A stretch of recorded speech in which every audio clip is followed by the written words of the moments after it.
Minjun is standing in the airport lounge. He just left the arrivals area. He looks around for Imani. There she is. She's waiting for him by a large column. She smiles when she sees him. Minjun quickly walks toward her. He takes her hands. Then he hugs her. He holds her tightly for a few seconds. He is glad to see her. He missed her. "Everything okay?" he asks. "Everything's great. I'm glad you're back," Imani says. She looks at him with shining eyes. He kisses her on the cheek. He feels calm. He holds her hand. His fingers intertwine with hers. They walk towards the exit. She talks about her activities while he was away. He listens and smiles. He is happy. Everything is going according to plan. They will be married soon. He looks at Imani. Then his gaze rises. He looks at the crowd of people behind her. Everyone is hurrying somewhere. Suddenly, he notices a familiar movement. The woman adjusts her hair. She leans toward the child. Minjun sees only her profile. He sees her smile. This smile is familiar to him. He knows this smile. His heart stops. It becomes quiet inside. All the noise of the airport disappears. He stops hearing Imani's words. He just stares. His hand still holds his fiancée's, but he can no longer feel her. The woman straightens up. She turns her head. Now Minjun can see her full face. It's Zara, his ex-girlfriend. He hasn't seen her for 7 years. He recognizes every feature. Her big brown eyes, the shape of her nose, the line of her jaw. She looks almost the same, only a little older, only more serious. Minjun can't move. He's frozen in place. All the blood drains from his face. His skin turns very pale. His palms become cold. He feels a slight tremor. Minjun tears his gaze away from Zara. He looks at the children next to her. First he sees one child, then a second, then a third. There are 3 of them, 2 girls and 1 boy. They are about 6 or 7 years old. They look identical. They are dressed in simple, comfortable clothes. They are standing next to Zara. One of the girls is holding her by the jacket. Minjun looks at their faces. The boy has his own eye shape. One of the girls has his eyebrow line. The second has Zara's lips, but his chin. They are remarkably similar, both to Zara and to him. His head is doing quick calculations. 7 years. The children's ages. He subtracts the numbers. The result makes his world turn upside down. He still holds Imani's hand, but his thoughts are far away now. They are there, with those 3 children. Imani says something about wedding flowers. She looks at Minjun, waiting for a response, but there is no answer. She notices that his hand has become cold in hers. She squeezes it, but he doesn't squeeze back. His fingers lie motionless. She looks at his face. He doesn't look at her. He's looking off into the distance, over her shoulder. His face has gone white as paper. His lips are pressed tightly together. He looks as if he's seen something terrible. "Minjun?" she calls softly. He doesn't answer. His gaze is frozen. "Minjun, what happened?" she asks again, now with concern. She gently shakes his hand. The movement seems to pull him out of deep water. He slowly turns his gaze to her. His eyes seem empty. He looks at her, but doesn't see her. Then his gaze clears. Understanding dawns in his eyes. Understanding where he is and who stands before him. But panic also appears in them. A swift, wild panic that he can't hide. "Is something wrong? Are you feeling unwell?" Imani asks urgently. She leans in to get a better look at his face. Her own happiness fades, giving way to worry. Minjun tries to collect his thoughts, but there's only one image in his head. 3 children. Their faces. His features on their faces. Zara's features. His mind, always sharp and quick, begins to count automatically. This helps him distract himself from panic and grasp the numbers. He and Zara separated 7 years and 3 months ago. It was a clean final break. They never saw each other again. How old are these kids? They look 7, maybe 6.5. Subtract 9 months. 9 months of pregnancy. 7 years minus 9 months. Approximately 6 years and 3 months from. His brain refuses to finish the thought, but the numbers add up. They add up too well. So, when they broke up, she was already pregnant. She knew, and she said nothing. All these years she kept silent. Minjun's heart starts pounding again. It's pounding somewhere in his throat, loud and heavy. He feels each beat echo in his temples. He can't breathe. He takes a deep breath, then another. His fingers instinctively squeeze Imani's hand so tightly that she shudders. "You're hurting me," she says quietly. He immediately loosens his grip, but doesn't let go of her hand. He can't let go. It's his anchor. His eyes lift again of their own accord and search the crowd for her. "Zara!" She stands up straight now and looks in his direction. She sees him. sees his pale face, sees his hand holding another woman's. Their gazes meet across the room. Dozens of people pass between them, but it changes nothing. They see only each other. In Zara's eyes, there's calm, a deep, tired calm, and sadness. She doesn't smile. She simply looks at him. Her gaze says, "Yes, it's me, and it's them." One of the children, a boy, tugs her arm. He says something, pointing at the vending machine. He can't explain everything to her right now. He needs to talk to Zara. Only her. He turns to Imani, holding her by the shoulders so she looks straight at him. His face is still pale, but his eyes are hard and focused. "Listen to me carefully," he says. His voice is quiet, but very firm. "There's no room for argument. You go to exit number 4. A black car will be waiting there. Get in. Tell the driver to wait for me." Imani looks at him in complete confusion, her eyes wide. "What? Why? What's going on, Minjun? Who is this woman?" "I'll explain later. There's no time now. Please, just do as I say." His voice was almost harsh. He didn't mean for this to happen, but he had no choice. He had to make her obey now. He lets go of her shoulders and gently nudges her toward the exit. "Go. I'll be there soon." Imani hesitates. She looks at him, then glances at where Zahra stands with the children. Her face turns serious. She understands something. Perhaps not everything, but enough to feel a cold lump in her chest. She sees the determination in his eyes. Arguing is pointless. She nods silently. Her own joy has completely faded. She turns and walks toward the indicated exit without looking back. Her straight back says a lot. Minjun watches her leave. He feels a pang of pity for her, but that will have to wait. Now his attention is completely on Zara and the 3 children standing by the juice machine. He takes a deep breath and begins walking toward them. Every step feels heavy. Minjun walks toward Zahra. His legs feel heavy, as if filled with lead. The distance of a few dozen meters feels like a kilometer. He sees Zara watching him approach. She doesn't move. She just waits. He passes a family with a loudly crying child. He passes an elderly couple with a cart piled high with bags. It all happens in a blur. The sounds reach him muffled. He sees only her and the 3 children next to her. One of the children, a girl, notices him. She looks at him with wide eyes. Then she whispers something to her sister. The second girl also turns her head. The boy is busy with a cup of juice that just fell out of the vending machine. Minjun notices the details. Zara's simple blue jacket. The children's slightly worn backpacks. Their faces, so serious and curious. His own features, mixed with hers, stare back at him.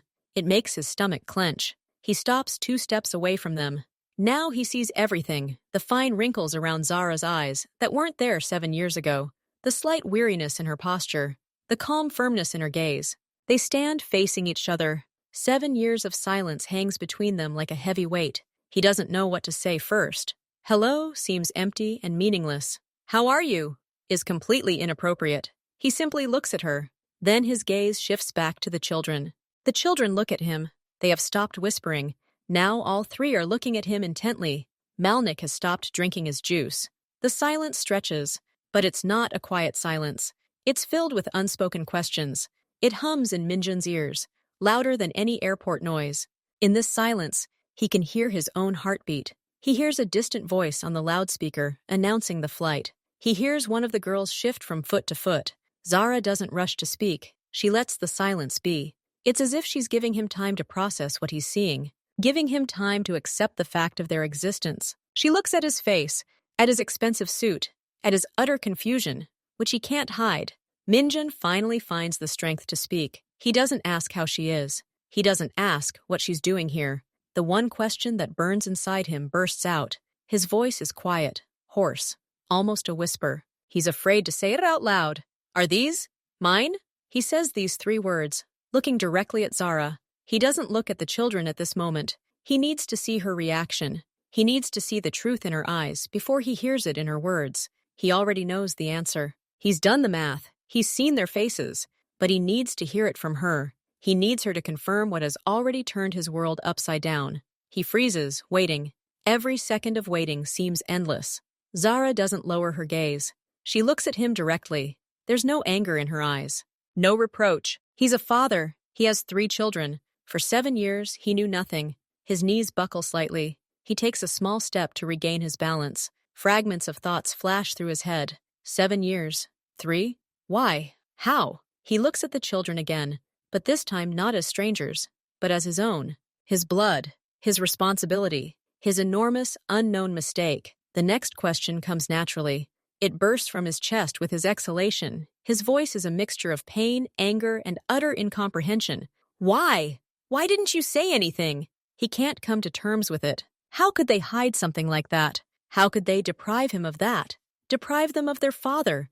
Even if they broke up, even if it was all over. This is something entirely different. Zara takes a deep breath. She'd been expecting this question. She seemed even prepared for it. It's not for family in the traditional sense. I didn't want to drag them into this. I didn't want to be your problem or your liability. I decided to handle it alone. Her words crashed down on him. Your world. She means his business. His position. She knew what he was becoming then. Her answer brings no relief. It stuns him. He feels as if he's been punched in the chest. She didn't tell him because she was protecting the children? From him? From his life? It was her decision, and she made it 7 years ago, depriving him of a choice. He wants to answer something. This? She hesitates. She can't say friend. That would be too big a lie, impossible to correct later. She can't say your father. That's not for a noisy airport lounge. This is Minjin, she says finally. Then she looks at him. Minjin, these are my children. Our children. She says the last 2 words a little more quietly. Then she points to them in turn. This is Ayana, she says. And the older girl, the one who noticed him first, nods slightly. She has a smart, searching look. This is Caleb. The boy looks at him with open curiosity, without fear. And this is Amara. The younger girl hides slightly behind her sister's back, but also looks at him. Minjin looks at them. Ayana, Caleb, Amara. His children have names. They're not just kids or triplets. They're individuals. Ayana, Caleb, Amara. He repeats the names to himself. Hello, he says with great difficulty. His voice sounds alien. He tries to smile, but it comes out as a tense grimace. The children stare at him silently. They don't know what to do. They sense the tension between the adults. Ayana takes Amara's hand. Caleb leans toward his mother and whispers, Does he look like that guy in your old photo? Zara doesn't answer. She simply looks at Minjun, waiting for him to say or do next. Now, she follows him. Imani reaches gate number 4. There is indeed a black car parked behind the glass door. The driver, seeing her, gets out and opens the back door. But Imani doesn't get in. She stops and looks back into the hall. She sees Minjun. He's standing next to that woman. There are 3 children next to them. They all look at each other. She sees Minjun's back. She sees how tense he is. She can't just leave. She needs to understand. Her heart pounds with apprehension. She turns and walks slowly back. She doesn't run. She just walks, her steps firm. She comes closer and stops a few steps away from them. She looks at the children, first, briefly, then more closely. She sees their faces. She sees familiar features. Features she sees every day on Minjun's face. One of the boys looks straight at her. He has Minjun's eyes, the shape of his eyebrows. She looks at the girls. One has his jawline. She doesn't need to explain anything. The picture becomes clear. She catches her breath. She puts her hand to her chest, as if it hurts. Everyone looks at her. The children turn around. Zara sees her first. Zahara's gaze glides over her face, her expensive clothes, the wedding ring on her finger. Something like understanding and slight sadness appears in Zara's eyes. Minjun looks at her. He notices her, and panic flashes in his eyes. He thought she was gone. He didn't want her to see it like that. Not now. A heavy silence falls. Minjun has to say something. He has to somehow explain Imani's presence. He feels Zara's gaze. He feels Imani's gaze. They both wait for him to speak. Imani, this is... He begins, then falls silent. How to introduce Zara? Ex sounds harsh. Acquaintance is a lie. He settles for something in between. This is Zara. We've known each other for a long time. He looks at Zara. Zara, this is Imani. My fiancé. He says the last word more quietly. It hangs in the air. Bride. It explains everything. Explains the ring on Imani's finger. Explains their appearance at the airport together. Zara looks at Imani and nods slightly. She doesn't smile. Her face remains serious. Hello? She says simply. Imani nods silently in response. She can't bring herself to say hello. She just stares. Stares at Zara, at the children, at Minjun. The air between them grows thick with unspoken questions and tension. The children sense it. They press closer to their mother. Caleb, the boy, tugs at Zara's jacket again. His childish voice breaks the heavy silence. He glances from Minjun to Imani. His curiosity overcomes caution. "Mom, who are they?" he asks, pointing his finger at Minjun and Imani. "Why is that uncle looking at you like that? Is that auntie of ours too?" His questions are direct and innocent. They fall into the silence like stones. There's no good answer. Ayana, the eldest, slaps her brother's hand. "Don't point, it's rude," she whispers sternly. But she too looks at the adults, waiting for an answer. Everyone looks at Zara. Minjun can't answer. Imani won't answer. Determination to protect them from the truth, which is too difficult and painful for them right now. "This is an old friend of mine," she says calmly, looking at the children. "We haven't seen each other in a long time, and this is his girlfriend. We met by chance." Her voice is even and convincing. "Our flight will be called for boarding soon." She starts to act quickly. She puts on her backpack. Then she helps Amara, who's still hiding a little, put hers on. "Ayana, check if I have all the tickets. Caleb, take your cup to the trash can." Her movements are precise. She creates a zone of ordinary, everyday activities around the children and herself. She leads them away from this strange, tense encounter. She gathers them to leave. Minjun watches her do it. He understands that she's going to leave. Again. For 7 years? No, he can't let that happen. She grabs the handle of the cart. Zara takes the handle of the cart and takes a step away. The children walk beside her. Ayana has already taken Amara's hand. Caleb returns from the trash can. "Zara, stop!" Minjun says. His voice is louder and firmer than before. It carries the familiar tone of command, a tone that brooks no argument. She stops and turns slowly to face him. A warning flashes in her eyes. Silence. She doesn't want a scene. She doesn't want to explain herself to the children or to his fiancée. "I can't just let you go. Not now," he says, quieter but just as firmly. He moves closer, closing the distance between them to a minimum. Imani watches, motionless. Her face is a stony mask. "What do you want, Minjun?" Zara asks quietly, almost in a whisper. She glances quickly at the children, who look at them with curiosity and slight concern. "Your number, your address, whatever. I need to talk to you. Without..." He makes a slight movement of his head towards the kids and Imani. "Without all that, just us." Zara looks into his eyes. She sees there not a request, but a demand. She knows this man. She knows he won't back down. If she doesn't give him her contacts now, he'll find her himself. His methods may be different, more drastic. She doesn't want that. She doesn't want him to seek them out as a target, as a mission for his people. "Okay," she finally says, a weary resignation in her voice. She digs into her jacket pocket and pulls out a simple phone. She doesn't look at it as she says, "Dictate your number. I'll call you. Tonight." She doesn't want to give out her number. She wants to maintain control over the contact. Call when she's ready. Or not call at all. "No," Minjun says without hesitation. He takes out his phone too. An expensive, thin one. "Give me your number. I'll call you in an hour.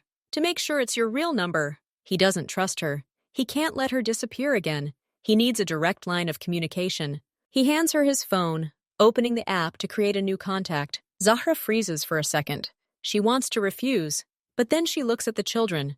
They are waiting. They are tired. The airport is no place for this battle. She silently takes the phone from his hands. Her fingers quickly type numbers on the screen. She hands the phone back to him. "That's my number. Just please, not now," she says. And for the first time, something like a plea can be heard in her voice. Not for herself, but for the children, for their peace of mind. Minjun looks at the screen. He sees the name Zara and a string of numbers. He quickly saves the contact. Then he dials the number on his phone and presses call. A second later, Zara's phone vibrates quietly in her jacket pocket. She doesn't take it out. She simply looks at it. Proof obtained. "I'll call," he says, canceling the call. There's nothing more to say. Everything that could be said at this moment has been said. Zara nods. Just nods. She turns back to the children. Her face changes. A slight, eager smile appears on it for them. "It's okay. Just some old friends talking on the phone," she tells them in her usual calm voice. "Come on, we need to find our exit group." The children obey. They begin to move. Ayana glances back at Minjun again. Her gaze is intelligent and appraising. Then she turns and walks next to her mother, holding Amara's hand. Caleb walks on the other side, telling Zara something, gesturing. She nods, listening. Minjun stands and watches them go. He sees Zara pushing the cart with one hand and holding Caleb's shoulder with the other. He sees three small figures next to her. He sees their backpacks. He sees Amara stumble slightly, and Ayana steadies her. They become smaller and smaller, disappearing into the crowd at the check-in counters. Now they turn the corner. Now they are no longer visible. Minjin still stares at the spot where they disappeared. There's a hollow humming feeling inside him. He's just learned he has 3 children. 3. 7 years old. They grew up without him. They can walk, talk, have their own names, their own personalities. They were just here, a meter away from him. And now, they're gone again. He feels a strange sense of loss. But how can one lose something one never had? He feels a heavy, oppressive responsibility and a furious, uncontrollable anger. At Zara, at himself, at the situation. He slowly lowers his hand holding the phone. His fingers are gripping the device so tightly that his knuckles are white. Only now does he remember Imani. Her arms are crossed over her chest. Her coat is tightly buttoned. She is looking not at him, but somewhere into the space above his shoulder. Her face is absolutely calm, but it is not the calm that was before. This is an icy, detached calm. Her lips are pressed tightly together. There are no tears or anger in her eyes, only cold, deep, piercing cold. Minjin approaches her. He tries to meet her gaze, but she looks past him. Imani, he begins. Not now, she interrupts him. Her voice is quiet, flat, and lifeless. I don't want to hear anything. Not here. She finally turns her head and looks straight at him. Her gaze makes him cringe. You said to get in the car. I'll get in the car. You promised to explain later. Explain later. I can't now. She turns and starts walking toward the exit. She walks quickly, evenly, without looking back. Her heels click clearly on the floor. Minjin follows her. He tries to catch up with her, but she keeps her distance. She doesn't take his arm. She doesn't offer her hand. She just keeps walking. They step outside. The cold air hits their faces. The car is still parked there. The driver gets out again and opens the door. Imani gets inside. She sits by the far window. She looks straight ahead. Minjin walks around the car and gets in on the other side. The door closes with a dull thud. The silence inside the car is deafening. Home, Minjin says curtly to the driver. The car starts moving smoothly. Minjin looks at Imani. She has turned away to the window. She is looking at the flickering lights of the city. Her reflection in the glass is impassive. He looks at his hands. He's still holding the phone. The saved contact is still lit up on the screen. Zara! He puts the phone in his pocket. He wants to say something. His entire planned future, his wedding, his tranquil life, it all fell apart in 15 minutes at the airport. Now he has only one goal, to sort this out, and he'll start with a phone call in an hour. The car drives through the city at night. But all of this seems to be happening somewhere far away. He hears Imani's quiet, even breathing. She's not crying.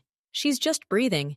They used to always talk in the car, share the day's news, laugh. Now the silence rings in his ears. He remembers their trip to the airport a few days ago. She was laughing, holding his hand. They were making plans for the evening of his return. Now those plans seem foolish and unrealistic. The joy of the meeting had completely vanished. It was as if it had never been there.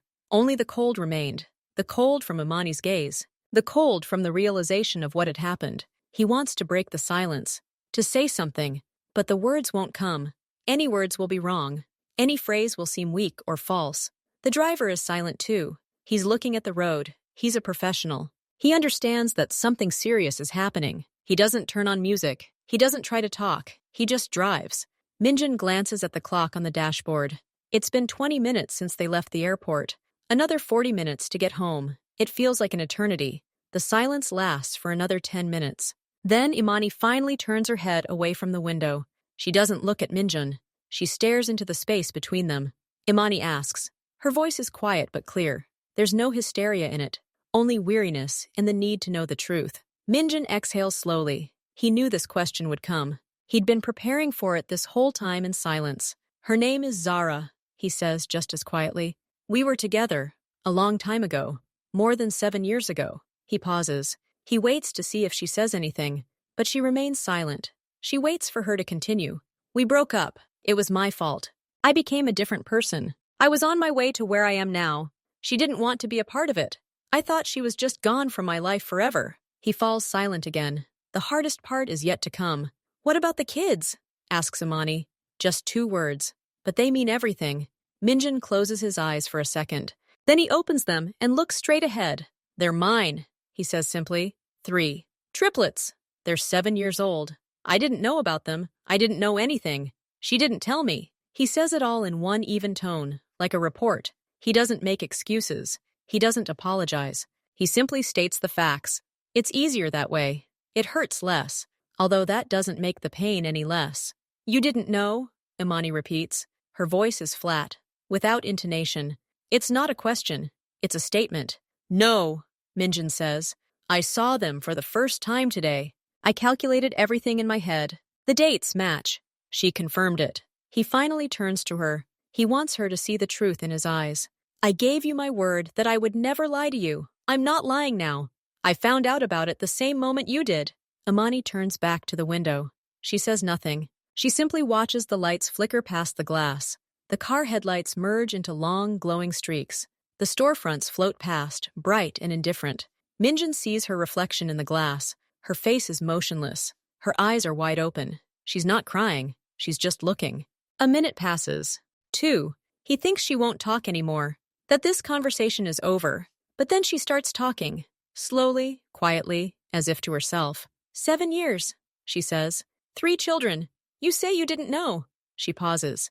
Then she continues, her voice a little louder, but still even. So when we first met, when you first invited me to dinner, when you told me you wanted a family, all this time, you already had a family. You just didn't know it. She says this without reproach. She simply connects the dots, but every word cuts like a knife. Yes, Minjun quietly agrees. He has no other answer. And today, she pauses for a second, taking a deep breath. Today I celebrated my wedding, and you celebrated your children. She says this, and for the first time there is something in her voice that is not cold, fragility, pain. Minjun wants to reach out. He wants to touch her, but his hand won't obey. He's afraid she'll push him away, and he won't be able to bear that. Imani, he begins, but doesn't know what to say next. I'm sorry would sound empty. I'll solve everything would sound too self-assured. Please be quiet, she interrupts him. Her voice becomes even and cold again. I understand everything. I don't want to talk about this anymore. Not now. She closes her eyes and leans back against the headrest. She no longer looks at him or looks out the window. She simply sits with her eyes closed. Minjun looks at her, then looks at his hands, then forward again. Minjun takes out his keycard and swipes it at the reader. The door opens with a soft click. They step into a spacious foyer. The concierge at the desk nods to them. Good evening! They nod silently in response and walk toward the elevator. The elevator ascends to their floor. The silence in the small cabin seems even louder than in the car. Minjun looks at the numbers indicating the floors. Imani looks at her shoes. The elevator stops. The doors open. They emerge into a corridor. There are only 3 apartments on this floor. Theirs is at the end. Minjun opens the door again. They walk inside. The apartment is spacious, with large windows. The evening city light pours in, highlighting the contours of the furniture. Everything is clean. Everything is in its place. The cleaning lady was here today. Minjun turns on the light in the hallway. He places his suitcase against the wall. He doesn't want to unpack it. Not now. Imani takes off her coat and hangs it in the closet. She does it slowly, precisely. Then she takes off her shoes and places them on the shelf. All her movements are slow, as if she's struggling. She walks into the living room but doesn't sit down. She stands in the middle of the room and looks out the window. She puts her purse on the sofa but doesn't touch the furniture herself. Minjun goes into the kitchen. He puts on the kettle. It's an automatic action. He needs to do something. He needs to keep his hands occupied. The sound of the kettle boiling breaks the silence. It's a faint yet vibrant sound. He takes out 2 cups. He places them on the table. Then he looks at them and realizes there's no point. She won't come for tea. The silence in the apartment seems deafening. It presses on the ears. Before, there was always music or their voices playing here. Now it's simply quiet. Silence fills every room. They went to bed. Or rather, they went to the bedroom. Imani silently grabbed her nightgown and went into the bathroom to change. Minjun stayed in the bedroom. He changed into simple pants and a t-shirt. She came out of the bathroom and lay down on her side of the bed. She lay on her side, with her back to him. She pulled the blanket up to her chin and closed her eyes. Minjun lay down next to her. He lay on his back and stared at the ceiling. The lights were off. Only the dim light from the streetlights filtered into the room. He couldn't sleep. His brain was racing. The children's faces kept appearing before his eyes. Ayana, Caleb, Amara. He repeated their names in his mind. He counted the years again. 7 years. 255,500 hours. He had missed his first steps, his first words, his first days of school. He had missed everything. He was just a blank. A ghost. He thought about Zara. How did she cope alone? With 3 small children? Without money? Without support? She had always been strong, but this was too much. She should have hated him, but there was no hatred in her eyes today, only weariness and sadness. He thought about his choice 7 years ago. He chose his path, the path of strength, control, isolation. He deliberately pushed away everyone who could become a weakness. Zara was a weakness.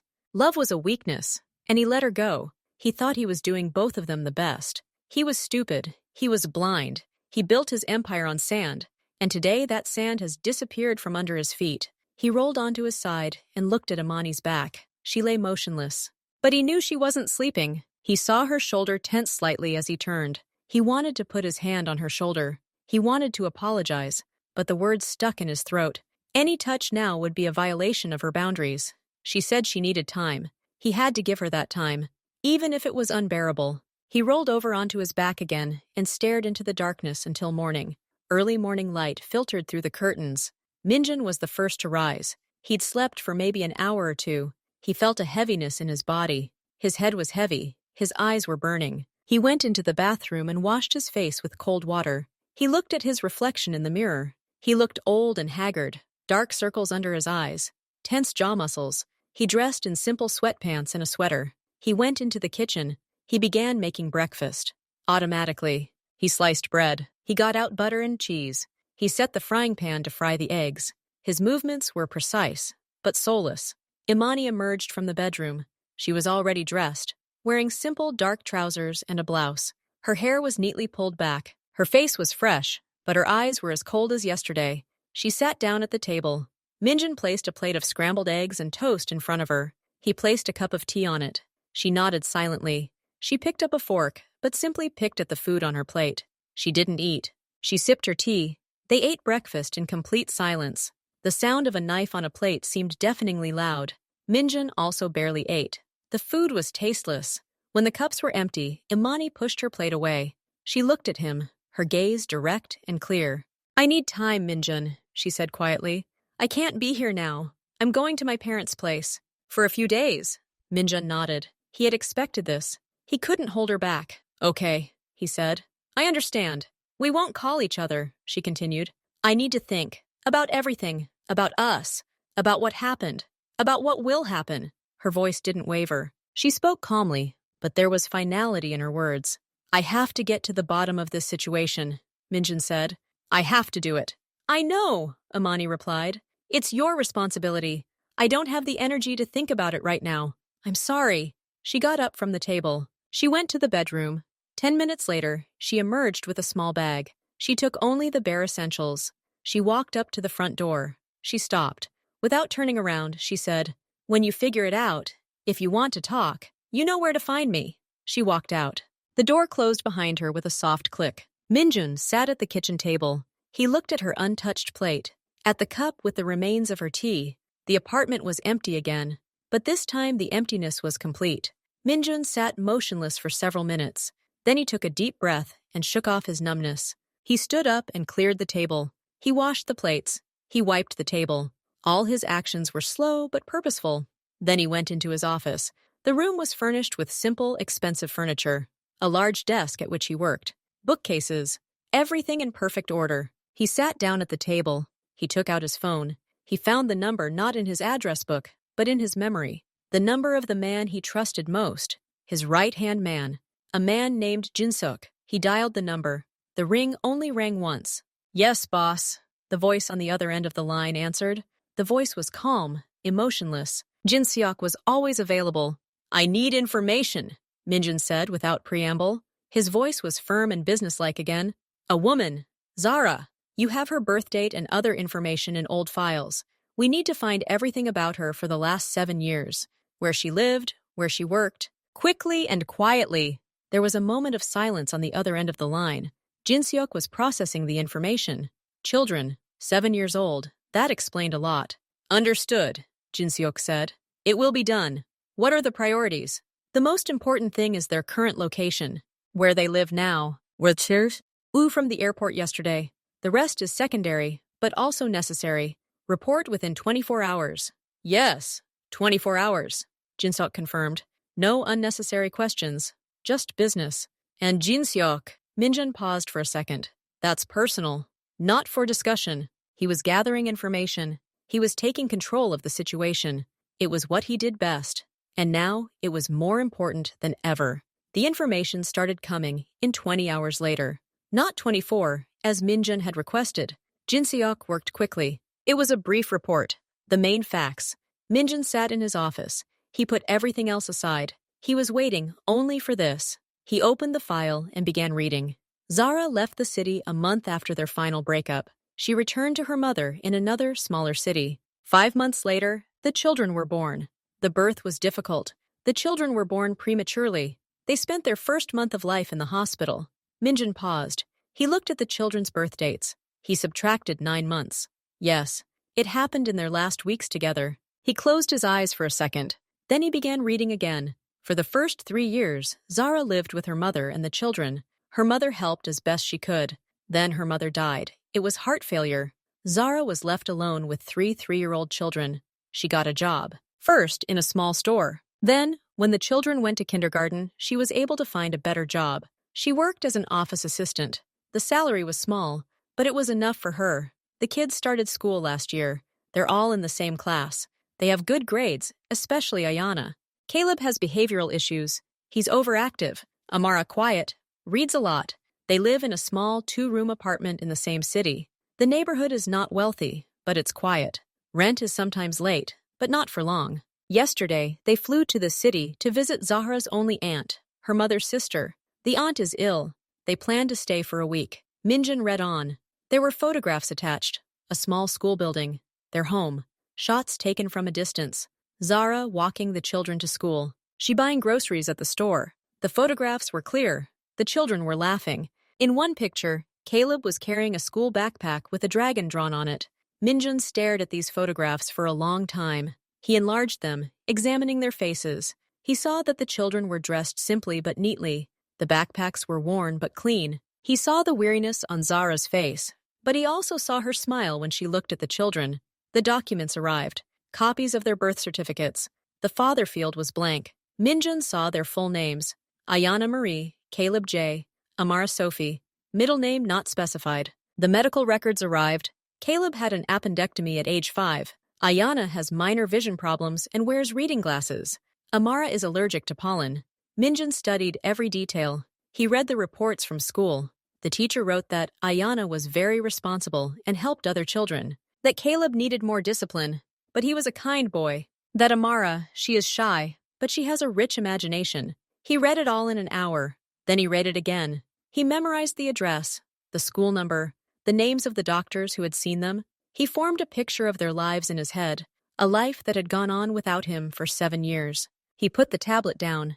He stood up and walked to the window. He looked out at the city. Somewhere out there, 40 minutes away, lived his children. They were eating breakfast, doing homework, arguing, laughing, and he knew nothing about it. He felt a strange mixture of emotions. Pain at having missed so much. Anger at Zara for her silence. Respect for her for coping alone. And the enormous, heavy responsibility that weighed on his shoulders. Minjun stood by the window for a long time. He was thinking. He was considering various options. He could send people to Zahra, give her money, provide for the children, but that would be like a deal. It wouldn't solve the main thing. He could have gone there himself, meet with her, demand the right to see the children, use his influence, his lawyers. But he didn't want war. He didn't want to frighten her or the children. They were already afraid of him. He knew he had to meet them again, but this time, differently. Not at the airport by chance. Not in front of Imani. Not in a hurry. Not in a panic. He needed to talk to Zara, calmly, discuss the future, find out what she wanted, tell her what he wanted. He wanted to know his children. He wanted to be a part of their lives. Some part. Even a small part. He understood that his world, his affairs, his reputation, all of that was now secondary. Primary were the three children who hadn't asked for his birth, and the one woman who had borne the sole responsibility for them for 7 years. He made his decision. He would go to them, today. But he wouldn't go with people. He would go alone. He wouldn't go to their home, so as not to frighten them. He would find a neutral place. He picked up the tablet and looked at their daily schedule again. Today is Wednesday. School until 3 o'clock. Then, according to observations, they usually go to the small park near their house if the weather is nice. Zara is sitting on a bench, and the children are playing. Nothing about him betrayed his status. He took the keys to the car, not the one his driver drove, but a different one. A small, inconspicuous car that he kept in his garage for special occasions. He left the apartment. He was driving towards them. The small park looked exactly like the photos. She was reading a book, but she kept looking up to look at the children. Minjun stopped at the edge of the park. He watched them for a few minutes. He saw Caleb shout something to his sisters. He saw Ayana shake her head in response. He saw Amara simply smile and sway higher. He took a deep breath and walked towards the bench. Zara noticed him when he was 10 meters away. She froze. The book dropped to her knees. Her face grew wary. She quickly glanced at the children, as if checking to make sure they were all in sight. "What do you want, Minjun? Money? I won't take your money." "I'm not offering money," he said. He looked at the children. Caleb noticed him. The boy stopped climbing the slide and looked in their direction. "I want to talk to you. Just talk." Zara also looked at the children. "Not here. They'll see. You can say I'm an acquaintance, that we're discussing business. For 5 minutes. She hesitated. Then she nodded. 5 minutes. Sit down. Minjun sat down at the other end of the bench. There was a large distance between them. He placed his hands on his knees. He didn't know where to begin. "How are they?" he asked finally. "For real?" Zara looked at the children. Her face softened. Ayana is a little mom. She controls everything. Caleb is a hurricane, a perpetual motion machine. Amara is a dreamer. She lives in her own worlds. She said it with love. With pride. "They're beautiful," Minjun said quietly. "Yes," Zara agreed. "They are the best things that have ever happened to me in my life." There was a short pause. "Why didn't you tell me?" he asked again, but this time without anger, with a genuine desire to understand.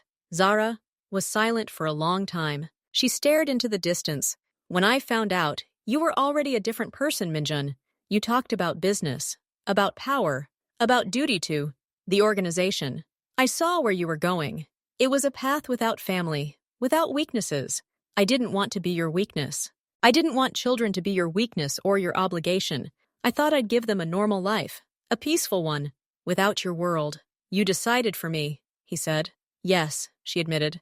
"And I don't regret it. Look at them. They're happy. They have everything they need. Love, care. They don't know fear. They don't know what danger is. And now I'm here," Minjun said. "What do we do?" Zara looked at him, her eyes serious. "I don't know, Minjun. I really don't know." 5 minutes passed. But Minjun doesn't leave. Zara doesn't ask him to leave either. They sit on the bench and watch the children playing. "Tell me," Minjun says. "Tell me how it was. All 7 years." Zara looks at her hands. She fiddles with the hem of her old jacket. She doesn't want to remember, but she understands he has a right to know. At least part of the truth. "It was scary at first," she begins quietly. "I didn't know how I'd cope. 1 child is a lot. And 3? She shakes her head. "The first months after the hospital were just a blur. Feeding, diaper changes, feeding again. No sleep, day and night merged into one." Minjun listens silently. He can't even imagine this. "Mom helped. I couldn't have done it without her." But she wasn't young anymore. She was tired. Then, when the children were 3, Mom passed away. Zara's voice wavered for a second. She paused, pulling herself together. "That was the hardest time. I had to find a job. I had to pay for daycare. I just had to get up in the morning and do what needed to be done." "How did you find the strength?" Minjun asks. Zara shrugs. "They looked up to me. They depended on me. I couldn't let myself break." She continues her story. About working at the store, where she stood on her feet all day, and then ran to pick up the kids from daycare in the evening. About how the kids got sick one after another, and she had to take sick leave, and then work double shifts to catch up. About small joys. Ayana's first drawing. Amara's first word. How Caleb tied his shoelaces for the first time. She's not complaining. She's simply stating the facts. But in every fact, Minjun hears a profound weariness, loneliness, constant anxiety. "What about help? Have you ever thought about Finding me? He asks. Zara looks at him. I thought about it, many times, especially when there wasn't enough money for medicine or new winter clothes. But every time, I remembered your eyes on the day we parted. You were sure of your choice. Your path was clear. And there was no room for us on that path. I was afraid that if I came, you would accept them as a debt, as a problem to be solved with money. And then I just got used to dealing with it myself. Minjin feels his heart squeeze. He was so blind, so sure of his own rightness. They're silent again. Caleb runs up to the bench, flushed from running. Mom, can I have some water? He looks between his mother and the stranger with interest. Zahra takes a bottle of water from her bag and hands it to him. Drink slowly. Caleb takes a few long sips, never taking his eyes off Minjun. Then he runs back to his sisters. He's curious, Zahra says. Just like his father, Minjun replies quietly. He turns to her, his face serious. Zahra, I can't change the past. I can't bring back those 7 years. I know I don't deserve forgiveness. I'm not even asking for it. He pauses, collecting his thoughts. But I'm here now. And I have to be a part of their lives. Some part. Not like a stranger. Your fiancé? Your job? Your world? Do you think it's compatible? Minjin looks at the ground. With my fiancé? I don't know. We don't talk. She's gone. What happens next? I don't know. Work. It will always be with me. But I will learn to separate. I will create boundaries. I have to do this. He says this with such conviction, as if he's trying to convince himself first and foremost. I'm rich, Zara. I have resources. I can provide them with everything. The best schools, doctors, everything they need. They don't need your money, Zara says sharply. They need stability. They need security. They don't know what luxury is, and they don't need it. I'm not talking about luxury. I'm talking about opportunity, about confidence in the future, for you not to have to work 3 jobs, for Ayana to have good glasses, for Caleb to be able to go to the sports club he wants. His world is a world of shadows, quiet threats, and hidden dangers. He's built a wall around himself, but this wall can attract attention, not just keep out. I will protect them, he says. I have the means to do so. No one will know about them. Their safety will be my top priority. I give you my word. Words are just words, Zara says wearily. You can't control everything. An accident, someone's mistake, a chance meeting. If someone finds out you have children, that the leader has a weakness, she doesn't finish the sentence. She's terrified to even imagine it. They won't be weakness, Minjin says firmly. They'll be my reason. A reason to be more careful, smarter, stronger, a reason to get things in order so that nothing threatens them. He looks at her, and there's a determination in his eyes she's never seen before. You protected them alone for 7 years. Give me a chance to help you. Give me a chance to be a father. We'll find a way. A safe way. Zara looks at her children.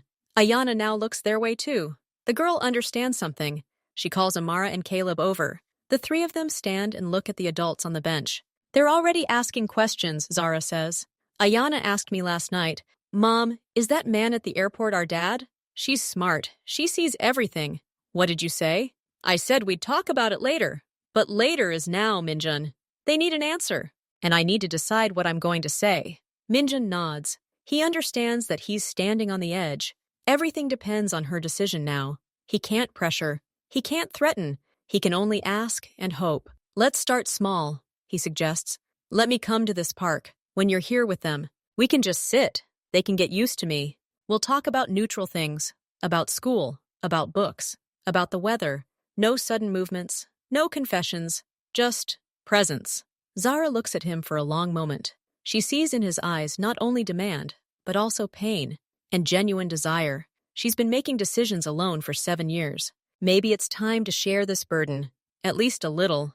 Okay, she finally says quietly. You can come to the park, only to the park, and only when we're here. And no gifts, no money, no talking about who you are, until I'm ready. It's a small concession, but for Minjin, it's everything. It's a door, a very narrow one, but a door nonetheless. Thank you, he says, and it seems like the most sincere thank you he's ever said. He stands up. I'll go. See you. Next time. He leaves. Zara watches him go. Then she calls her children. They run to her. Mom, who was that? Caleb asks immediately. He's someone familiar, Zara says, hugging all 3 of them. Maybe you'll see him again. He wants to be friends with us. He's weird, Caleb declares. He's just lonely, Amara suddenly says in a quiet voice. Zara looks at her youngest daughter and strokes her head. Maybe you're right, baby. Maybe you're right. 3 days passed. 3 days of silence. Minjin waited. He didn't call Imani. He gave her time, as she requested. But now he couldn't wait any longer. He had to tell her his decision. She deserved to hear it from him in person, not guess or find out later. He sent her a short message. Can we meet? I need to talk. Pick any place. He didn't ask her to come home. Home was no longer neutral territory. She replied an hour later. She named a small cafe in the city center, far from their house and her parents. A neutral place, he agreed. Minjin arrived first. He chose a table in the corner by the window. He ordered black coffee and waited. He looked at the people outside. Everyone was rushing somewhere. Everyone had their own lives, their own problems. No one knew that his head was currently in turmoil. Imani entered precisely at the appointed time. She was alone, dressed in a simple, elegant dark dress. Her face was calm but closed. She approached the table and sat across from him. She didn't order anything. Hello, Minjin said. Hello, she replied. They looked at each other for a few seconds. So much had been said between them over the years, and so much remained unsaid now. How are your parents? He asked. Fine, thank you, she replied curtly. She wasn't about to waste time on small talk. You said you needed to talk. Minjin nodded. He wrapped his hands around his coffee cup but didn't drink. Yes, I saw her again. Zara? Imani didn't move. Only her eyes grew a little more attentive. I found them. I talked to her. I learned how they lived all these years. He began to tell her story, briefly, without unnecessary details, about life in a small town, about work, about how she managed alone. I have to do this. He said it clearly and distinctly, without asking for understanding, without expecting approval. He simply stated a fact. It was his decision. There was silence. Imani looked out the window, then slowly turned her head towards him. What about our wedding? She asked quietly. Our life? Your promises to me? Minjin took a deep breath. This was the hardest question. I can't lie to you, Imani. Everything has changed. My priorities have shifted. These children, they're not to blame for anything. Their needs are paramount right now. I'll have to rebuild my entire life, create a safe environment for them. It will take all my time, energy, and attention. Then there will be no room left for me, she said. It wasn't a question. It was an understanding. I don't want to lose you, Minjin said honestly. You're the most important woman in my life. You were all these years, but now there are them. And I can't ask you to accept that. It's not fair. These aren't your children. This isn't your responsibility. You shouldn't live in the shadow of my past mistakes. Imani looked at him. Her eyes watered, but she refused to let the tears fall. You speak as if I'm weak, as if I can't handle this. I'm saying you deserve more, he countered. You deserve a man who can give you his all, who will build the family you want with you, not a man torn between the past and the present, between his obligations to you and his duty to children he never knew. That's not fair to you. She was silent, processing his words. He was honest, painfully honest. He didn't make excuses. He didn't blame her. He didn't ask her to enter into this difficult situation. He was simply showing her the truth, no matter how bitter it was. Do you love them? She asked suddenly. Minjin thought about it. I don't know them enough to love them, but I feel a connection, a responsibility, a desire to protect them, to give them everything I can. Love, I think it will come with time, when I get to know them. And for me? Her voice was barely audible. For you, he trailed off. What I feel for you hasn't changed, but circumstances have, and I can't ask you to wait while I sort my life out. It could take years. You shouldn't wait. Imani nodded slowly. She understood. He was right. She could fight. She could demand that he choose. But what would that bring? Resentment, bitterness. And in the end, she would still lose. Because against children, against blood, against such a duty, you can't fight. Imani picked up her purse. She pulled out a small velvet box, the same one he'd brought her the ring in. She placed the box on the table between them. I can't, she said simply. I can't be a stepmother to 3 children I don't know. I can't share you with your other world, with your past. I thought about those days.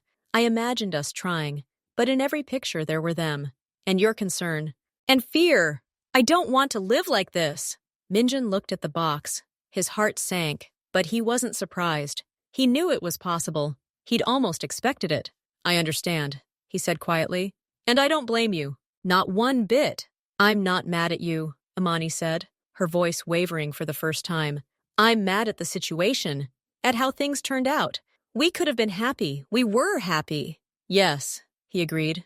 We were. She stood up. She wasn't crying. She held herself with a dignity that filled him with both pain and respect. I'll pick up my things from the apartment next week. When you're gone, I'll leave the key with the concierge. Fine. Take whatever you want. Anything that reminds you of the bad, you can throw it away. I'll pay all the bills we owed. Yours too. Until you get settled, she nodded. She didn't need his money, but she didn't argue. I wish you to find common ground with them, she said, looking past him. The children aren't to blame. And she's a strong woman. You can handle it. She turned and took a step away. Then she stopped. Minjin? He looked up at her. Be a good father. Not like you've been to them all these years. Be real. He nodded, the words stuck in his throat. She left. He watched her walk out into the street and blend into the crowd without looking back. Minjin sat at the table for a long time. He looked at the velvet box. Then he slowly opened it. The wedding ring lay inside, glittering coldly. He closed the box and put it in his pocket. He paid for the coffee and left. The sun was shining brightly. The city was living its own life. He no longer had a fiancé. He no longer had plans for a quiet family life with Imani.